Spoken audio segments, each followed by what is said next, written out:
What must have carried me here? I tried to satisfy myself on the subject, but could not arrive at any unquestionable result. To be sure, there were certain small evidences, such as that my clothes were folded and laid by in a manner which was not my habit. My watch was still unwound, and I am rigorously accustomed to wind it the last thing before going back to bed, and many such details. But these things are no proof, for they may have been evidences that my mind was not as usual, and from some cause or another I had certainly been much upset. I must watch for proof. Of one thing I am glad. If it was that the Count carried me here and undressed me, he must have been hurried in his task, for my pockets are intact. I am sure this diary would have been a mystery to him, which he would not have brooked. He would have taken or destroyed it. As I look round this room, although it has been to me so full of fear, it is now a sort of sanctuary, for nothing can be more dreadful than those awful women who are waiting to suck my blood. 18th of May. I have been down to look at the room again in daylight, for I must know the truth. When I got to the doorway at the top of the stairs, I found it closed. It had been so forcibly driven against the jamb that part of the woodwork was splintered. I could see that the bolt of the lock had not been shut, but the door is fastened from the inside. I fear it was no dream, and must act on this surmise. 19th of May. I am surely in the toils. Last night the Count asked me in the suavest tones to write 3 letters, one saying that my work here was nearly done, and that I should start for home within a few days. Another, that I was starting on the next morning from the time of the letter, and the third, that I had left the castle and arrived at Bistritz.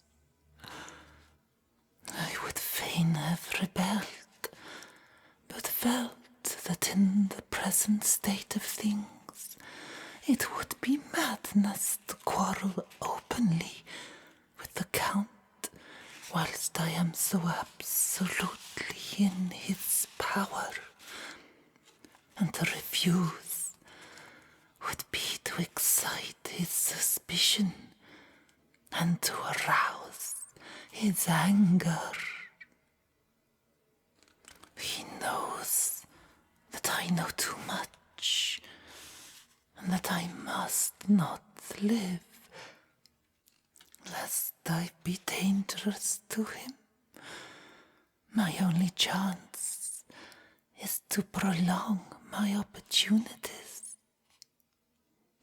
Something may occur which will give me a chance to escape. I saw in his eyes something of that gathering wrath which was manifest when he hurled that fair woman from him.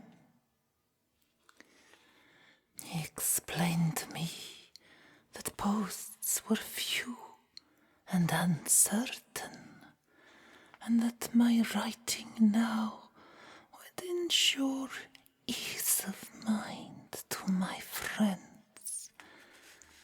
And he assured me with so much impressiveness that he would countermand the later letters, which would be held over at Bistritz until due time, in case chance would admit of my prolonging my stay, that to oppose him would have been to create new suspicion. I therefore pretended to fall in with his views, and asked him what dates I should put on the letters. He calculated a minute and then said,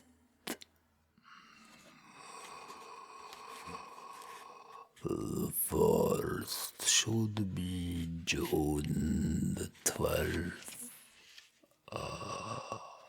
The second, June 19th. And the third, June the 29th.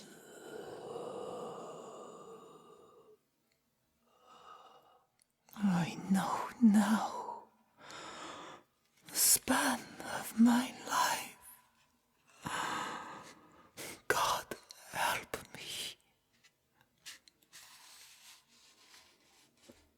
28th of May. There is a chance of escape,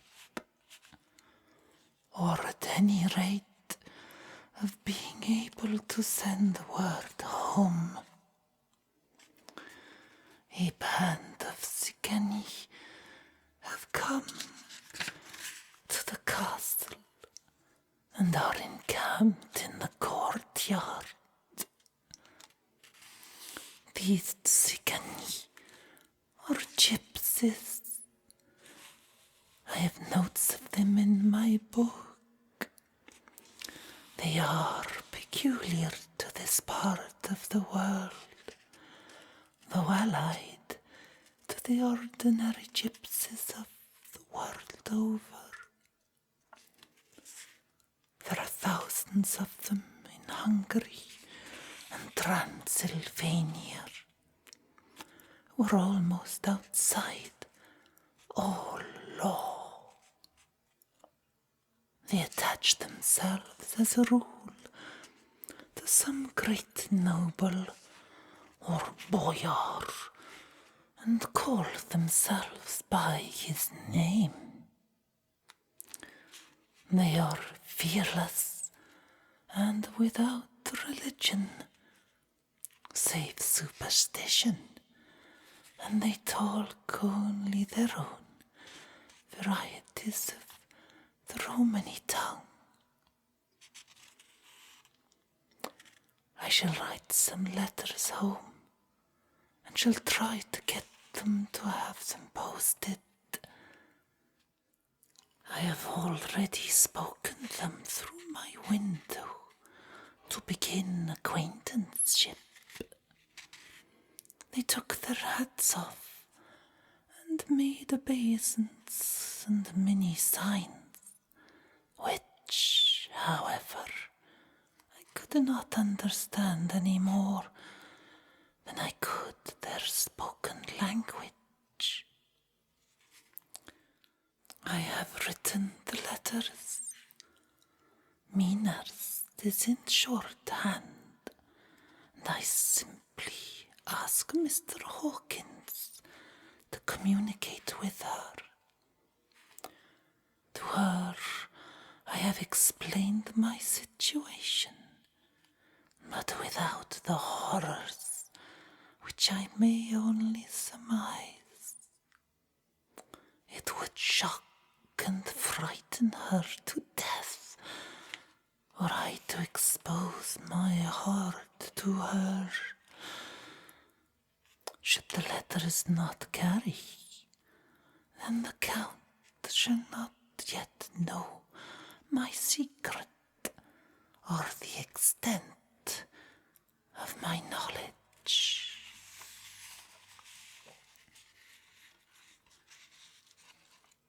I have given the letters. I threw them through the bars of my window with a golden piece, and made what signs I could to have them posted. The man who took them pressed them to his heart and bowed, and then put them in his cap. I could do no more. I stole back to the study and began to read. As the Count did not come in, I have written here. The Count has come. He sat down beside me and said in his smoothest voice, as he opened 2 letters. Sigany has given me these, of which, though I know not whence they come, I shall, of course, take care. See? He must have looked at it. One is from you, and to my friend Peter Hawkins the other. Here he caught sight of the strange symbols as he opened the envelope, and a dark look came into his face, and his eyes blazed wickedly. The other is a vile thing, an outrage upon friendship and hospitality. It is not thine. Well, so it cannot matter to us. And he calmly held the letter and envelope in the flame of the lamp till they were consumed. Then he went on. The letter to Hawkins, that I shall, of course, send on. since it is yours. Your letters are sacred to me. Your pardon, my friend, that unknowingly I did break the seal. Will you not cover it again? He held out the letter to me, and with a courteous bow, handed me a clean envelope. I could only redirect it and hand it to him in silence. When he went out of the room, I could hear the key turn softly. A minute later, I went over and tried it, and the door was locked. When, an hour or two after, the Count came quietly into the room, his coming wakened me, for I had gone to sleep on the sofa.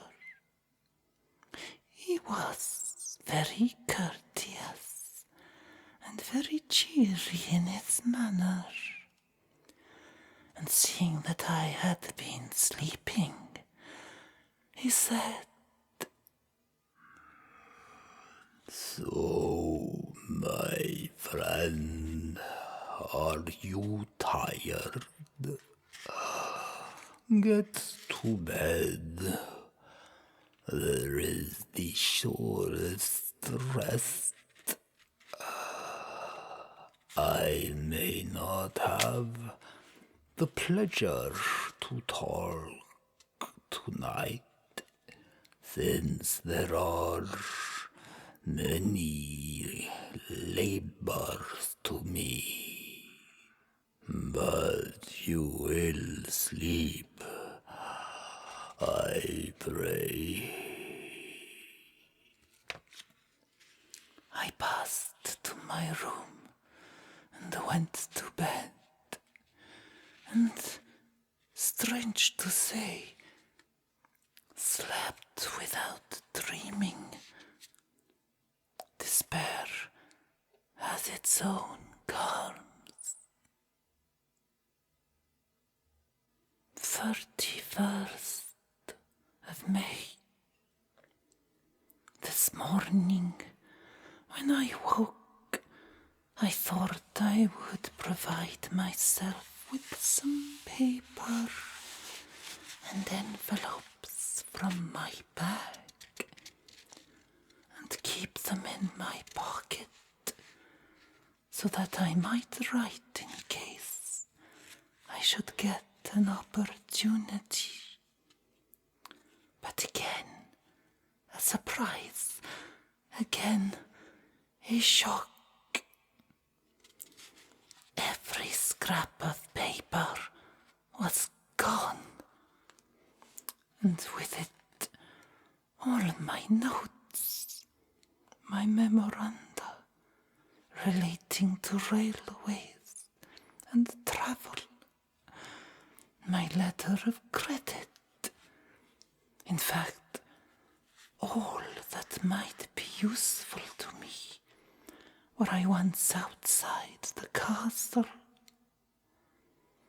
I sat and pondered for a while, and then some thought occurred to me, and I made search of my portmanteau and in the wardrobe where I had placed my clothes. The suit in which I had travelled was gone, and also my overcoat and rug. find no trace of them anywhere. This looked like some new scheme of villainy. 17th of June. This morning, as I was sitting on the edge of my bed, cudgelling my brains, I heard without a cracking of whips and pounding and scraping of horses' feet upon the rocky path beyond the courtyard. With joy, I hurried to the window and saw drive into the yard 2 great lighter wagons, each drawn by 8 sturdy horses, and at the head of each pair a Slovak with his wide hat, great nail-studded belt, dirty sheepskin, and high boots. They had also their long staves in hand. I ran to the door, intending to descend, and tried to join them through the main hall, as I thought that way might be opened for them. Again a shock. My door was fastened on the outside. Then I ran to the window and cried to them. They looked up at me stupidly and pointed. But just then, the hetman of the Tsigani came out, and seeing them pointing to my window, said something, at which they laughed. Henceforth, no effort of mine, no piteous cry, or agonized entreaty would make them even look at me. They resolutely turned away. The lighter wagons contained great square boxes with handles of thick rope. These were evidently empty by the ease with which the Slovaks handled them, and by their resonance as they were roughly moved. When they were all unloaded and packed in a great heap in one corner of the yard, the Slovaks were given some money by the Tsigani, and spitting on it for luck, lazily went each to his horse's head. Shortly afterwards, I heard the cracking of their whips die away in the distance. 24th of June. Before morning. Last night the Count left me early and locked himself into his own room. As soon as I dared, I ran up the winding stair and looked out of the window, which opened south. I thought I would watch for the Count, for there is something going on. The Tsigani are quartered somewhere in the castle and are doing work of some kind.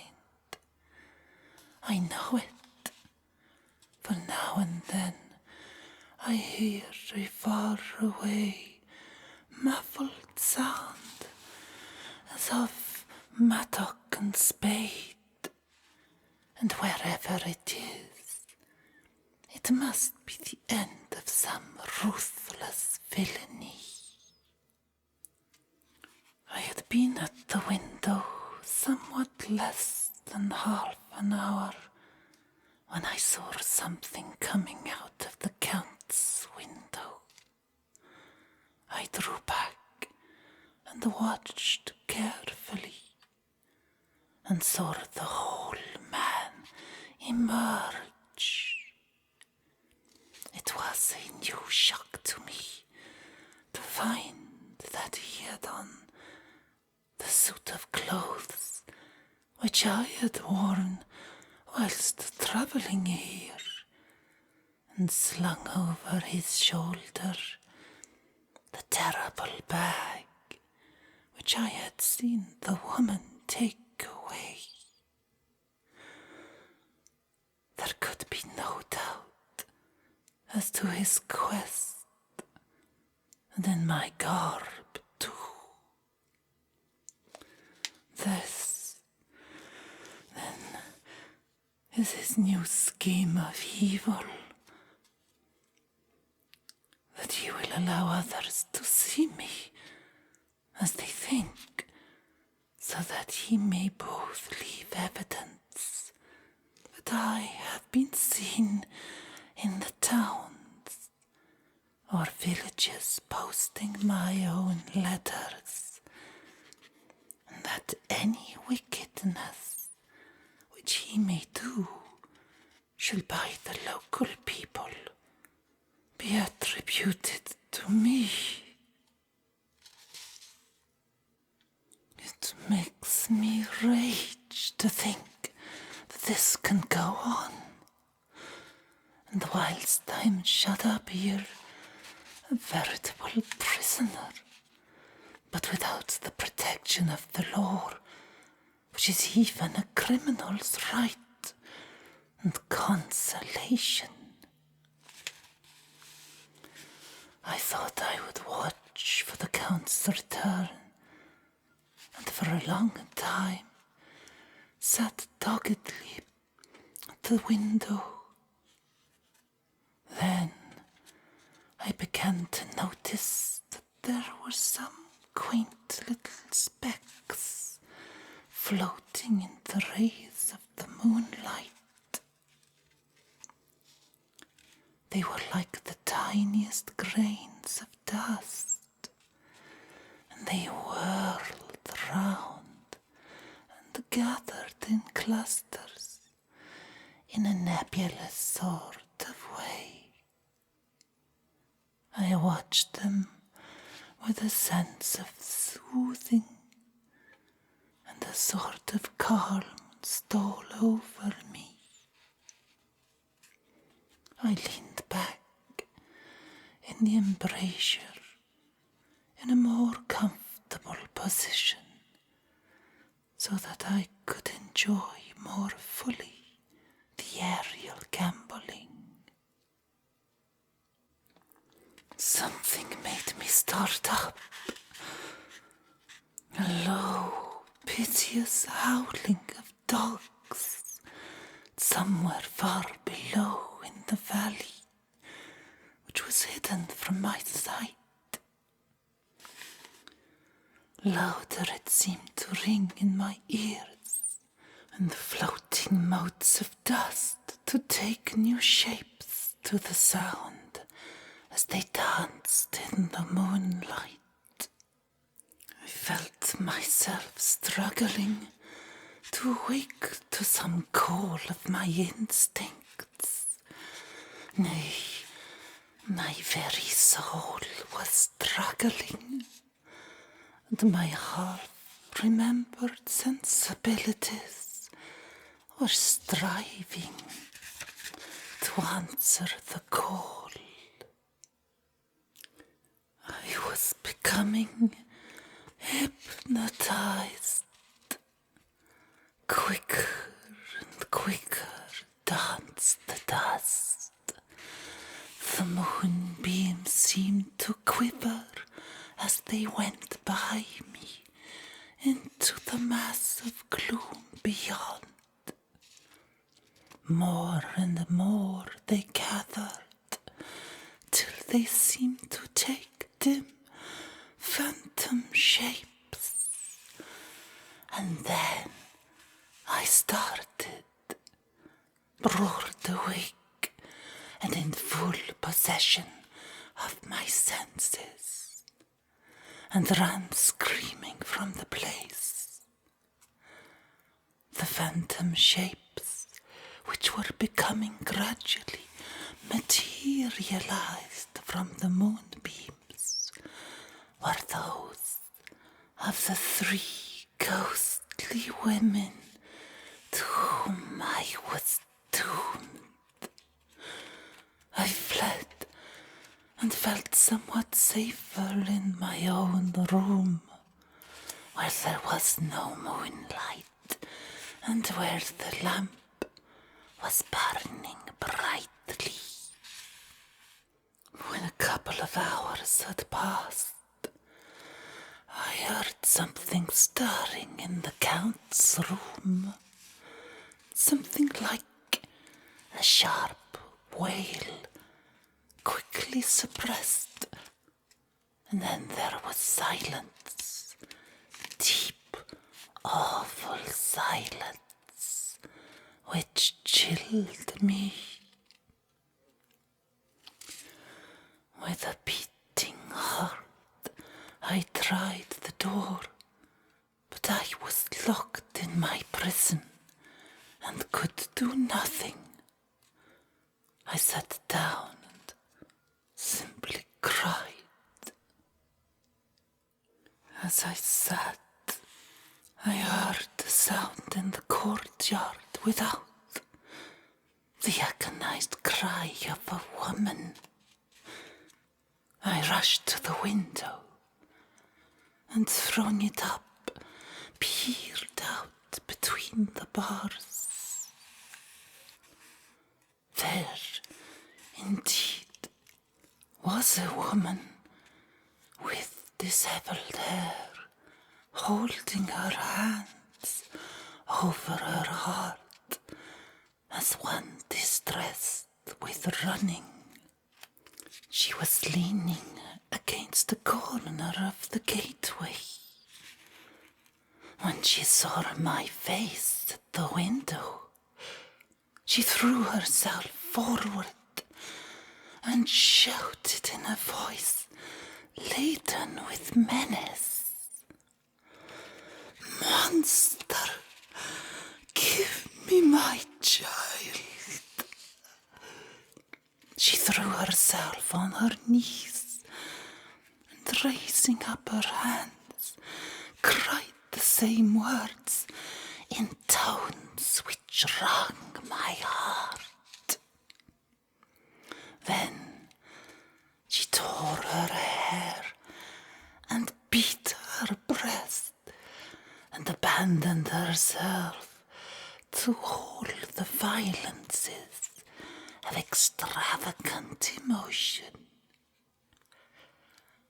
Finally, she threw herself forward, and though I could not see her, I could hear the beating of her naked hands against the door. Somewhere high overhead, probably on the tower, I heard the voice of the Count calling in his harsh, metallic whisper. His call seemed to be answered from far and wide by the howling of the wolves. Before many minutes had passed, a pack of them poured like a pent-up dam when liberated through the wide entrance into the courtyard. There was no cry from the woman, and the howling of the wolves was but short.